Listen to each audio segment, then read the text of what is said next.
हमारा किचन यानी प्यारा पकवान में आज हम मटन चाप मसाला बनाने के लिए जा रहे हैं। और मटन चाप मसाला बहुत मज़ेदार डिश होती है। पसंदीदा डिशेस में से मेरी एक डिश है। आप लोग घर में बनाएं, इसको ट्राई कीजिएगा। मैं जो कभी अभी कैसे बनाऊंगा ये मैं आपको उसका तरीक़ेकार बताता हूँ। अभी हमने इसमें इसको कच्चा पपीता लगाकर इसको अभी हमने रख दिया था बोल में। ये चाप है। चाप आप देख लें, ये इस तरह आपने कटवानी है। अच्छा, ये आप बीफ भी बना सकते हैं, मटन भी बना सकते हैं। हमारी मटन भी बन रही है तो आप बीफ चाप भी बना सकते हैं। अब इसमें हम इसको मसाले में मुख्तलिफ डालेंगे और डालने के बाद फिर इसको आप इधर आ जाए अजय भाई, आप इधर आ जाए। मसाले फिर हम इसमें डालेंगे और अभी इसको फिर हम मिक्स करेंगे। उसके बाद फिर हम इसको यानी इसमें हम तेल डालेंगे, लौंग डालेंगे, दालचीनी डालेंगे, अदरक लहसुन भी इसमें डाल देंगे। अगर वैसे तो इसमें भी डालेंगे अदरक लहसुन, इसमें भी डाल सकते हैं। तो ये हम तैयार करते रहेंगे। इस दौरान जनाब डॉक्टर फ़ारूकी साहब हैं और जावेद आलम फ़ारूकी साहब जो है वो आपसे बात करेंगे। आप इनसे कॉल कर सकते हैं, कोई सवाल करना चाहें। अली मोहम्मद खान साहब भी मौजूद हैं, इनसे भी कोई बात करना चाहें ताकि मैं अपना काम शुरू करूँ। आप लोग शुरू हो जाए, आपस में बातचीत करें। अच्छा जी, डॉक्टर साहब हमें 5-10 मिनट दीजिएगा और जो आप लोगों को सवालात हों स्किन के, बहुत सारे क्वेश्चंस मेरे पास आते चले जा रहे हैं। इत्तेफाक से नेचुरली हमारे प्रोग्राम इतने ओवरलैप्ड हो रहे होते हैं माशाल्लाह, इतने एड्स बड़े अच्छे मिल रहे हैं डॉक्टर साहब माशाल्लाह से। तो इसमें जो भी प्रॉब्लम आपकी स्किन की है, मैं 1-2 चीज़ें आपको बता दूं जो बार बार बता रहा हूँ। देखें, गर्मियाँ शुरू हो गई हैं और बच्चे एक चीज़ का ख्याल नहीं कर रहे हैं। मैं अभी भी आयशा मंजिल क्लिनिक करके आ रहा हूँ। बहुत रश था। कल रात को 12 बजे मैंने गुलिस्तान जौहर में किए, रात तक मैं क्लिनिक करता रहा हूँ। आप लोगों को मैंने समझाया, आप लोग समझ भी रहे हैं कि डॉक्टर साहब प्रोग्राम में बता रहे हैं कि कोई भी काउंटर से फेस वॉश यूज़ ना करें। देखें, जिन बच्चों के दाने आ रहे हैं, प्लीज़ ये 4-5 महीने होते हैं, सब्र से बैठ जाएं, चेहरे पे कुछ ना लगाएं। अननेसेसरी अपने चेहरे पे क्यों दाने निकाल रहे हैं आप लोग? जब पता है कि आपके चेहरे पे ऑयल आ रहा है, चिकनाहट आ रही है, आप जाते हैं बस काउंटर से कोई भी चीज़ लेते हैं और लगा लेते हैं। और फिर 1-2 लोगों ने कोट किया, डॉक्टर साहब आपने मना किया था, फिर भी हमारी बच्ची ने चेहरे पे ना क्लेंजिंग कर लिया, फेस वॉश लगा लिया तो दाने आ जाते हैं। एक तो सबसे पहले वो बंद कर लें। कुछ सवालात हैं जो एक पेंडिंग में थे। एक मेजर साहब हैं इस्लामाबाद से, उनके सर के बाल जगह जगह से चले गए, नाम मैं नहीं लूँगा। तो वो कहते कि मेरा जेनेटिकली है, मेरे पेरेंट्स को भी ये बाल जगह जगह से जा रहे थे, उनको पता था कि ये एलोपेशिया एरिएटा है। एलोपेशिया बहुत सारी किस्म के एलोपेशिया होते हैं जिसमें बाल चले जाते हैं। एंडोजेनिक एलोपेशिया होता है, एक हमारे एनोजेन इफ्लूवियम होता है जिसमें बाल जा रहे होते हैं, टीनिया कैपिटस होता है जिसमें फंगल इन्फेक्शन हो जाता है, बाल चले जाते हैं। इसी तरह जगह जगह से बाल चले जाते हैं जिसको हम कहते हैं एलोपेशिया एरिएटा। अगर सर के बाल जिसमें गैप आ रहा है उसको एरिएटा कहेंगे। अगर दाढ़ी में बाल आ जाते हैं, बाल चले जाते हैं, इसको एरिएटा कहते हैं। मूंछों के बाल चले जाते हैं, इसको एरिएटा कहते हैं। लेकिन अगर पूरी बॉडी के बाल चले जाते हैं तो उसको एलोपेशिया यूनिवर्सलिस या टोटलिस कहते हैं। वो बहुत मुश्किल काम होता है, उसके अंदर हमें स्टेरॉइडल ट्रीटमेंट देने पड़ते हैं।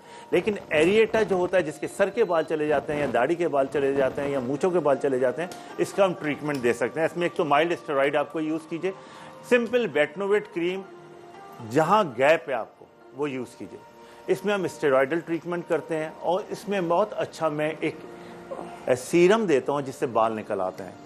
इसमें मोनोक्सिडल स्प्रे भी यूज़ कर सकते हैं, लेकिन एक सीरम मैं देता हूँ स्पेशलाइज जिससे बाल आ जाते हैं। अच्छा, लोग क्या करते हैं, नाइयों के पास जाते हैं, बाबर के पास जाते हैं और उस तरह लगवाना शुरू कर देते हैं या उसमें तेज़ाब डालना शुरू कर देते हैं। प्लीज़ ऐसी हिमाकत ना करें। घर के टोटके जो ना इस तरह के ना करें कि खुदा ना करे उससे आपके और नुकसान हो जाए। एक माँ अपने बच्चे को लेके आई, कहने लगी कि ये सर के बाल चले गए थे, डॉक्टर साहब किसी ने कहा एसिड लगा लें उसके अंदर। उसने एसिड, जी हाँ, एसिड लगवाया। नमक, कोई भी तेजाब हो और सल्फ्यूरिक एसिड कोई भी, उससे नमक से कैसे होगा बताइए। देखिए, एक तो 3 तरह के तेजाब होते हैं ना, एक शोरे का तेजाब होता है, नाइट्रिक एसिड, एक सल्फ्यूरिक एसिड, गंधक का तेजाब। सल्फ्यूरिक एसिड नहीं, सल्फ्यूरिक एसिड तो बहुत खतरनाक, वो तो सर बार पार, सल्फ्यूरिक एसिड वो तो तेज होता है। सल्फ्यूरिक एसिड उसने लगाया और सल्फ्यूरिक एसिड इतना लिक्विड फॉर्म में था, वो सब बहता हुआ चेहरे पे आया, फेस भी जल गया, पूरा फेस जला दिया उसने बच्चे। अच्छा, जो एसिड समझे होंगे, एसिड तो जो मैं एसिड मांगा सल्फ्यूरिक एसिड डाल दिया, हालांकि एसिड बोला होगा ना। ये देखिए उसने पूरा। अच्छा, बाल परमानेंट एलोपेशिया एरिएटा में बाल दोबारा आ जाते हैं, दोबारा रिकवर हो जाते हैं, दोबारा वैसे ही बाल आ जाते हैं। उसको थोड़ा, इसकी एक्जिमल लेजर है, इसके अंदर बड़ी अच्छी हम क्रीम्स देते हैं जो स्टेरॉइडल होती हैं, इंजेक्टेबल भी स्टेरॉइड लगाते हैं जिससे बाल आ जाते हैं। तो ऐसी हिमाकत ना करें, इसका प्रॉपर ट्रीटमेंट करें। कॉलर मौजूद है। अस्सलाम वालेकुम। हेलो, अस्सलाम वालेकुम। वालेकुम। मैं नालिनी फातिमा बात कर रही हूँ कराची से। जी जी, बताइए कोई स्किन की प्रॉब्लम है मुझे पहले आपको? डॉक्टर आमिर लियाकत हुसैन से बात करनी है। मैं तो बात कर रहा हूँ, लेकिन डॉक्टर साहब से कुछ पूछना है? जी डॉक्टर साहब से पूछना है, लेकिन पहले आपसे बात करनी है। अच्छा जी, मैं बात कर रहा हूँ जी, बात करें जी। जी वो डॉक्टर साहब, मेरी वालिदा है ना, उन्हें डॉक्टर ने ना जवाब दे दिया है। किसने दे दिया जवाब? डॉक्टर ने जवाब डॉक्टर दिया। ने उन्हें जवाब दे दिया है। बट डॉक्टर्स के जवाब देने से क्या होता है? अल्लाह का जवाब अभी थोड़ी आया है। वो तो ठीक है, वो तो ठीक है, लेकिन वो ना आपसे बात करना चाह रही थी पर्सनली। मैंने पहले भी कॉल की थी। अच्छा। और फिर कोई नहीं, ये रिस्पॉन्स लाजमी ही नहीं मेरी आया। बात कराना भाई, लाजमी अभी सेगमेंट के बाद मुझे कॉल करा के देना, ठीक है ना? अब आप डॉक्टर साहब से बात करने अगर कर दिए तो डॉक्टर साहब से बात करवा दे। जी, हेलो। और मुझे फरमाइश करनी थी कि आप केक और गोला कबाब बना लें किसी दिन। गोला कबाब बनाएंगे हम।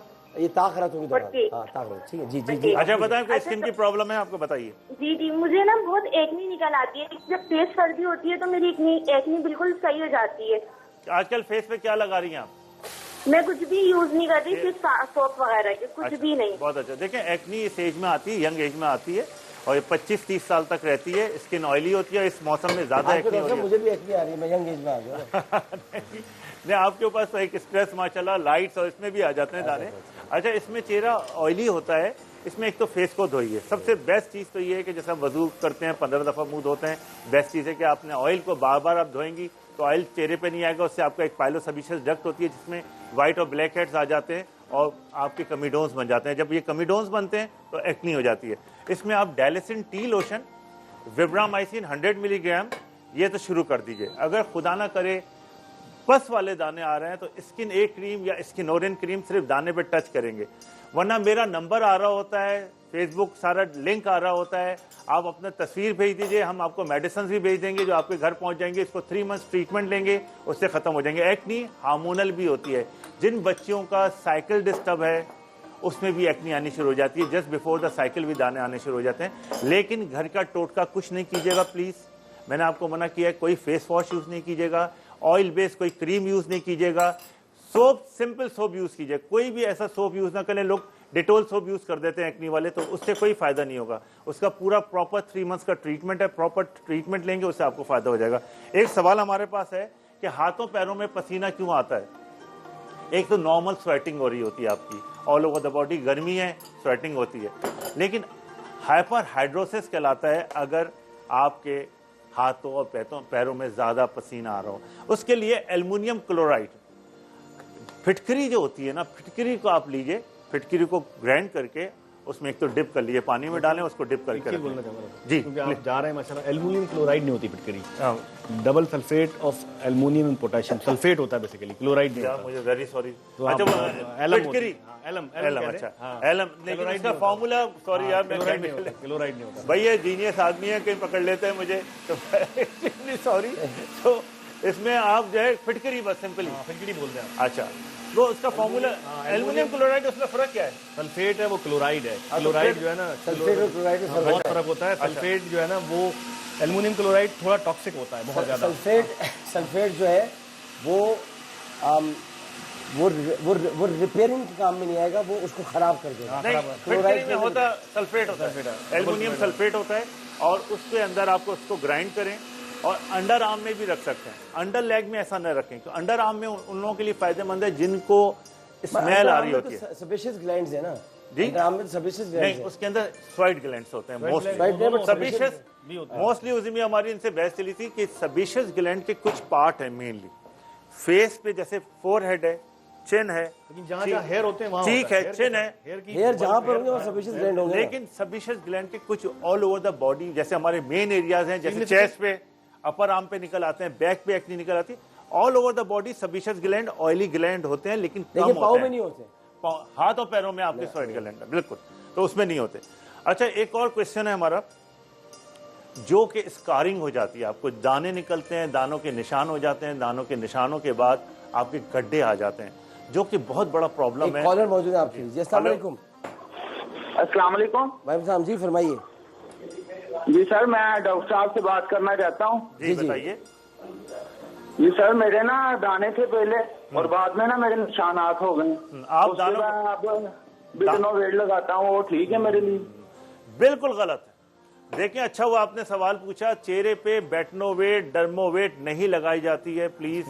दानों पे कभी भी स्टेरॉइड नहीं लगाए जाए। लोग लगाते हैं बेटनोवेट और आप लोग मिक्स क्रीमें बनाते हैं, मिक्स क्रीमों के अंदर भी बेटनोवेट मिला देते हैं। देखें, दिस इज अ मुख्तलिफ स्टेरॉइड्स की ग्रेड्स हैं, कैटेगरीज हैं, 1 2 3 4। 1% स्टेरॉइड जिसको 1% हाइड्रोकोर्टिजोन कहते हैं, वो भी हम एलर्जी पे, अगर चेहरे पे रैश आ जाता है, कोई रेडनेस आ जाती है, उसमें देते हैं। वो भी डॉक्टर प्रिस्क्राइब करता है। आप जाते हैं मेडिकल स्टोर पे, काउंटर पे जाते हैं और आप लेते हैं बेटनोवेट और बेटनोवेट लेके दानों पे लगवा देते हैं। प्लीज ना कीजिए।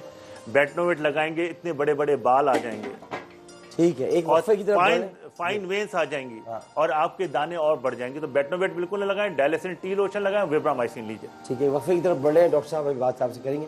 मैं आपको जल्दी से बता दूं वक्फे में जाने से पहले कि हमने इसमें क्या किया। बहुत तेज़ी से ये सब चीज़ें मैंने आज तैयार किए।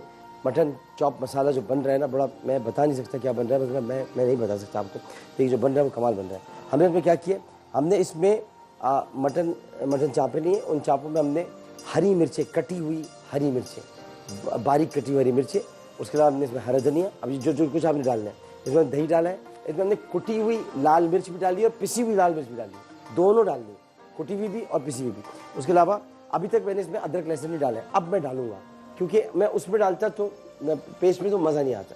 अच्छा, उसके बाद हमने इसमें डाला है पिसा हुआ ज़ीरा, साबुत धनिया, नमक हम हिमालयन सॉल्ट डालते हैं, हमारे आगा अब्दुल सलाम साहब उनका ज़बरदस्त ये हिमालयन सॉल्ट है, वो डालते हैं। इसके अलावा हमने इसके अंदर गरम मसाला डाला है। गरम मसाले के बाद हमने इसमें काली मिर्च डाली है। अब हमने ये सबको डालने के बाद प्याज, ब्राउन प्याज हमने ऊपर से डाली है, लेकिन अभी मैं फिर डालूंगा। अब दो चीज़ें जो मैंने डालनी है, जो रह गई आपको बतानी, वो दही है। दही इसके अंदर शामिल किया और मैंने लेमन का जो रस है वो इसमें डाल दिया। ये सब डल के इसको अच्छी तरह मिक्स किया, मिक्स करके इसमें डाल दिया। अब हम क्या करेंगे, अब मैं आपके सामने ये करके और मैं वक्फे में जा रहा हूँ। जो ज़रूरी काम है वो ये कि ये अगर दिखा सकते दिखा दे, बड़ा ज़बरदस्त। ये पहले क्या डाल रहा हूँ मैं, अदरक। इसमें पहले अदरक डलेगा, अदरक डलने के बाद ये सिर्फ इसको मिक्स करेंगे।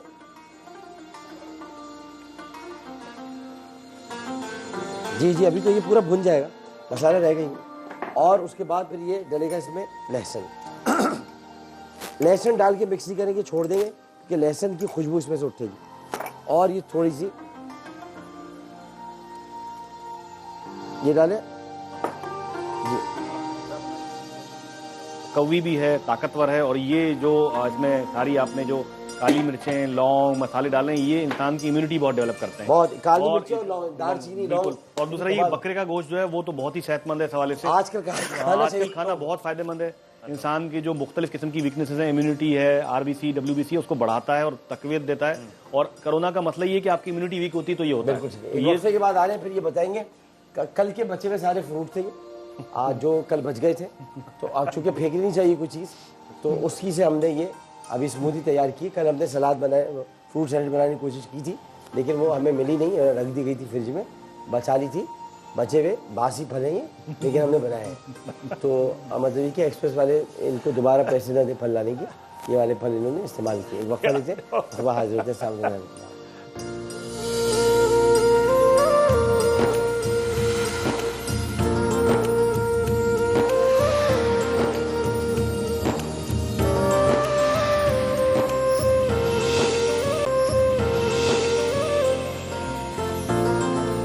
अस्सलाम वालेकुम रहमतुल्लाह। एक बार तो फिर हाजिर खिदमत हैं और आपको बता दें कि छोड़ी यहाँ पे घास उठ रही है। आपको बता दें कि यहाँ पर हमने ये मिक्स फ्रूट स्मूदी हमने यहाँ पे तैयार की है, और ये फ्रूट स्मूदी है चंक्स के साथ। तो हमने वो तो जो बचे हुए फल थे कल के पुराने बासी, वो हमने इसमें डाल दिए। तो हमने इसमें क्या क्या किया, हमने इसमें केला, पीच यानी आड़ू, अच्छा फ्रूट्स आप अपनी मर्जी कुछ भी कर सकते हैं। आड़ू हमने इसमें, चीकू, बनाना यानी केला हो गया, और इसमें हमने खरबूजा या गरमा डालने या तरबूज डालने, जो भी आप डालना चाहें। और हमने इसमें खरबूजा गरमा दूध डाला, इसमें फिर हमने दही डाला, हमने इसमें चीनी डाली, हमने इसमें क्रीम डाली, और हमने इसमें दूध डाला। हमारे एक साहब हैं, उनको दूध पीने का बहुत शौक है, वो यहाँ आते हैं, अब आप चेक करते हैं कि मेरे लिए इसमें शरबत में दूध ज़्यादा डाल देना। मैं उनको समझाया कि भाई जब स्मूदी बनती है तो इसमें क्रीम डलती है, गाढ़ा होता है, तो इनको जो है वो मतलब ये कि वो हाँ, हर चीज़ में मतलब कि मुझे दूध पीना है। मैं क्या वधी के मतलब दूध पीना है, मतलब ये कोई नागौरी मिल्क हाउस है मतलब यहाँ पर रहते खड़े हो जाते। मकसद ये कि यहाँ पर भाई ये किचन है हमारा, ये मकसद यहाँ को दूध की ठंडी बोतलें थोड़ी दस्तियाब हैं कि पीने उसमें पिस्ता बादाम सब हो। तो हमारे एक साहब हैं यहीं पर होते हैं MCR में, नाम है उनका हमूद, उनको मैं समझा रहा हूँ, हरकतें करनी छोड़ दें। बाकी ये कि यहाँ पर जो है वो मसाला अली इमाम समझ रहा होगा, अगर देख रहा होगा कि हमूद को दूध पीना होता है, आ जाता है इसके अंदर। तो अब ये हमने इसमें क्या क्या कर लिया, ये सब चीज़ तैयार हो गई। अब आप देख लें कि ये मसाला तकरीबन तैयार है, थोड़ी देर लगेगी इसको हम तैयार करने। खुशबू आ रही है, तो ये हमने स्मूदी तैयार कर दी है।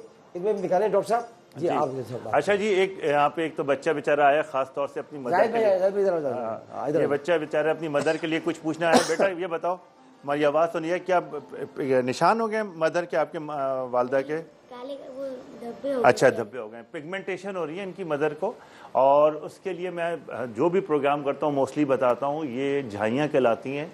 और इसका एक वजह है सनलाइट, वेट, हार्मोनल भी प्रॉब्लम होती है। इसमें बेटा सबसे पहले तो अपनी वालदा से कहो कि धूप में ना जाएं, बिल्कुल धूप से बचना है, ठीक है। और बाकी फिर मैं कुछ क्रीमें बता देता हूँ।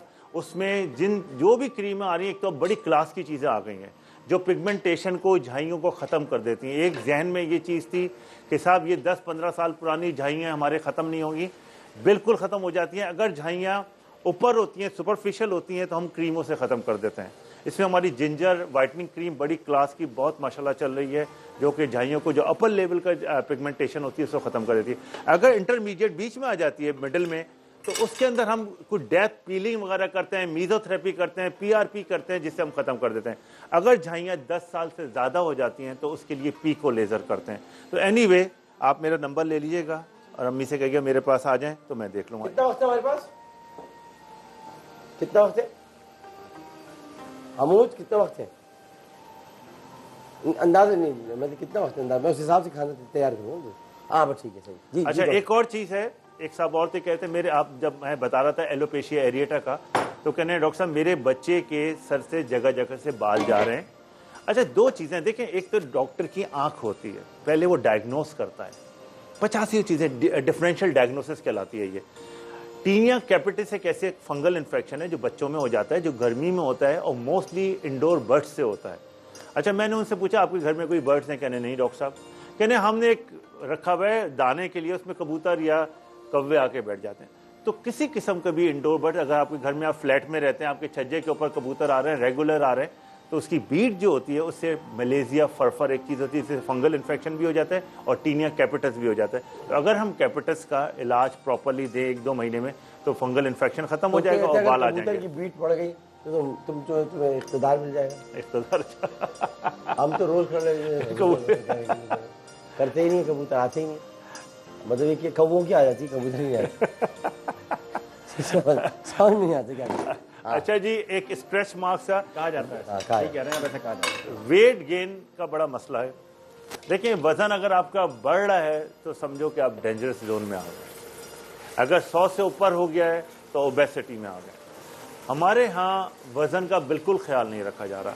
देखिए, अगर एक गाड़ी है जिसमें 5 लोग बैठते हैं, अगर उसमें ग्रेजुअली आप वजन बढ़ाते चले जाएंगे तो उसकी परफॉर्मेंस खत्म हो जाएगी। एग्जैक्टली इंसान का स्ट्रक्चर भी ऐसे ही। अच्छा, लोग कहते हैं नहीं यार जरा सी टमी है, इससे कुछ नहीं होगा। आपका अपर एब्डोमेन और लोअर एब्डोमेन, ऊपर का पेट और नीचे का पेट, जिसको अपर एंड लोअर एब्डोमेन कहते हैं, अगर ये वेट गेन कर रहे हैं तो आपकी स्पाइनल कॉर्ड पे फर्क पड़ता है, आपकी जो कैपेबिलिटी होती है, एबिलिटी होती है, उसमें फर्क पड़ता है। तो अभी एक खातून थी, बल्कि हमारी वो नाहिद आपा थी, जो जज थी, कहते डॉक्टर साहब वेट के लिए क्या किया जाए? मैंने कहा मुंह बंद कर लें बस, और कोई तरीका नहीं है। अगर आप कंट्रोल करेंगे, डिवाइडेड डाइट लेंगे, कम डाइट लेंगे, प्लेट को छोटा रखें, कम खाएं, जीने वो क्या डॉक्टर बार बार खा लें, थोड़ा खा लें, थोड़ा पोर्शंस में खा लें, पोर्शंस में खाएं। तो जितना देखें, हम क्या रोजा रमजान में क्या करते हैं, हमें एक हौका होता है, रोजा खोलना है बस और खा लेना है। और वो सारा वक्त जो 4-5-6 घंटे होते हैं, हमने बस खाना है और पेट में भरना है, उससे कुछ नहीं होगा। उससे सिर्फ आपका डाइजेस्टिव सिस्टम खराब हो जाएगा, मैदा खराब हो जाएगा। जो ये 1 साल में आपको ट्रेनिंग दी गई है रोजे की, वो आपके पूरे GIT को रिलैक्स किया गया है। GIT भी बता दें, गैस्ट्रोइंटेस्टाइनल ट्रैक्ट, हाँ। मैदा है उसमें, आते हैं उसमें, तो वो सारा सिस्टम हमारा ऐसा है कि अगर आप उसको रेस्ट नहीं देंगे। अब तो डॉक्टर साहब बड़ी रिसर्च आई है, इंटरमिटेंट फास्टिंग जो है ना, ये देखिए पहले आप, क्या बात है, मैं तो खाने की बात आप कर रहे हो, अब आप इसको देख के रुक सकते हैं? नहीं रुक सकते जी, कंट्रोल नहीं हो रहा। नहीं हो रहा ना। अच्छा क्या कहते हैं? अच्छा देखिए, इंटरमिटेंट फास्टिंग जो हमारे इस्लाम में कि पीर और जुमेरात का रोजा रखा जाता है, सुन्नत रसूल जी है। हाँ। लेटेस्ट रिसर्च आई है कि जो इंटरमिटेंट फास्टिंग है, आप कीटो डाइट कर रहे हैं, आप 85 डाइटें कर रहे हैं, कुछ नहीं होगा। आप अपना एक हिसाब किताब बना लें कि भाई मेरा ये वजन है, इसको मुझे वजन को कम करना है, इसके लिए मुझे किस पोर्शन से डाइट लेनी है। कार्बोहाइड्रेट फैट्स को कम कर दीजिए। फैट को नहीं डॉक्टर साहब, असल में जो कार्बोहाइड्रेट है बेसिकली वही आपका जो है ना, देखिए, आपके बिल्कुल। कन्वर्ट हो जाता है फैट में, आपका एडिपोज टिश्यू बनता है। अच्छा दूसरी मैं एक बात बताता हूँ, आपकी बात नहीं प्लीज प्लीज गो अहेड। कि ये बेसिकली हमारा जो मेटाबॉलिज्म है, इसको आपको पता ही, आप मुझे ज़्यादा जानते हैं कि मेटाबॉलिज्म में हमारा जो एनाबॉलिज्म है वो बढ़ जाता बेसल है। मेटाबॉलिक रेट, बेसल मेटाबॉलिक वो बहुत डिपेंड करता है आपकी बिल्कुल। उसमें ये कि बाद दफ़ा हमारी डाइट की ऐसे हम फूड स्टफ ले रहे होते हैं कि हमारा मेटाबॉलिज्म में जो है एनाबॉलिज्म बढ़ जाता है, कैटाबॉलिज्म घट जाता है।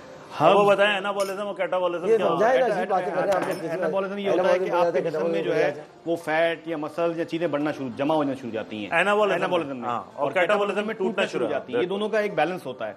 अब जो हम कार्बोहाइड्रेट डाइट लेते हैं, निशास्ते वाली ग़िज़ा लेते हैं, निशास्ते वाली ग़िज़ा हमारे अंदर जो है वो कौन सी ग़िज़ा होती है? जैसे कार्बोहाइड्रेट, कोल्ड ड्रिंक्स वगैरह जो आप कोल्ड ड्रिंक, लोग- चीनी, शुगर, आलू, चावल, इस तरह की चीजें जो क्विकली एब्जॉर्ब, जिनका ग्लाइसेमिक इंडेक्स ज्यादा होता है। ग्लाइसेमिक इंडेक्स बहुत इंपैक्ट करता है। डबल रोटी हम खाते हैं, अच्छा सफेद आटा वगैरह, ये तमाम चीजें, आलू हो गया, इसको सिंपली जंक फूड जो है ना, जंक बर्गर हो गया, ये वो चीजें, आलू हो गए, चिप्स हो गए। लेकिन इसके साथ साथ अगर हम कुछ जड़ी बूटियां ऐसी हैं जो आपका कैटाबॉलिज्म बढ़ा देती हैं, जैसे अजवाइन है, मेथी है, जीरा है, जीरा है, कलौंजी है। कलौंजी का एक थोड़ा सा ये है कि कलौंजी मोशन ले आती है, बहुत ज्यादा आपको लूज मोशन कर देती है, तो प्रॉब्लम थोड़ा करता है कि कलौंजी को हम थोड़ा एहतियात से यूज करते हैं। यार मैं एक फार्मूला, मैं तो देखिए मैं इस पे डील कर रहा हूँ, मेरे पास सारी मशीन्स हैं, क्रायो है, आजकल वीनो शेप है, आजकल हाइफू आ गई है बॉडी की, जो बॉडी को मेरे पास सब चीजें, हम इंजेक्टेबल लगा रहे हैं, लाइपोसक्शन अच्छा, करते आज हैं। उसको भेज दीजिएगा। आज का अच्छा बिल्कुल, आपको वो थ्री टाइम। हाँ। अच्छा, वो आप जहन में ये रखें, जब तक आप डाइट कंट्रोल नहीं कर, देखिए मैं अपने आप को फिट रखने का मुझे बहुत शौक है, डाइट कंट्रोल रखें, लेकिन डाइट वो लें और जैसे मूवमेंट, वेजिटेबल्स ले लें, आप ज्यादा ले लें। जैसे आप खुद अपना बता रहे थे, अभी डॉक्टर साहब बात कर रहे थे एवोकाडो का, ब्रोकली का, देखिए और डॉक्टर साहब ये बहुत अभी चले, मैं वक्त इनसे खत्म बात हो गया, करता- वक्त जी, खत्म हो प्लीज। गया। अब ये कि हम वक्फा दे रहे हैं। ये बन गई है कि चाप मसाला, मटन चाप मसाला, इसको मैंने सजा दिया है, ये बेहतरीन है। मैं बस आपको बता नहीं सकता कैसा है, तो बस मैंने इसे चुपचाप यहाँ रख दिया, ज़्यादा गुफ्तगू की नहीं है, इसको बोल दिया है कि ये वाला जो है ना, इसको पूरा ढका के, दिस इज माई प्रॉपर्टी। कोई नहीं खाएगा। मैंने कल भी कच्ची दाल खाई थी, घर में पहुंचा, वहाँ मोटी मोटी दाल थी, तो फिर उसको मैं दोबारा उसको किया सही। तो अभी मैं आज तूबा नहीं आई।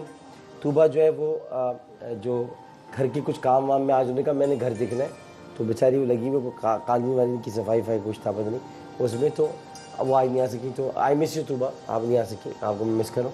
दूसरा ये कि जो डिबेट का अनाउंसमेंट करना, अब हमारा कल से नॉकआउट राउंड शुरू हो रहा है।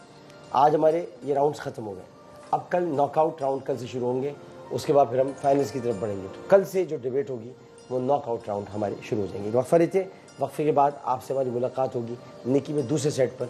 ये दूसरा सेट है, वो दूसरा सेट है, बस बाकी सब कुछ सेट है और बहुत कुछ सेट है, अच्छा सेट है, शानदार सेट है, बेहतरीन सेट है, सेट है।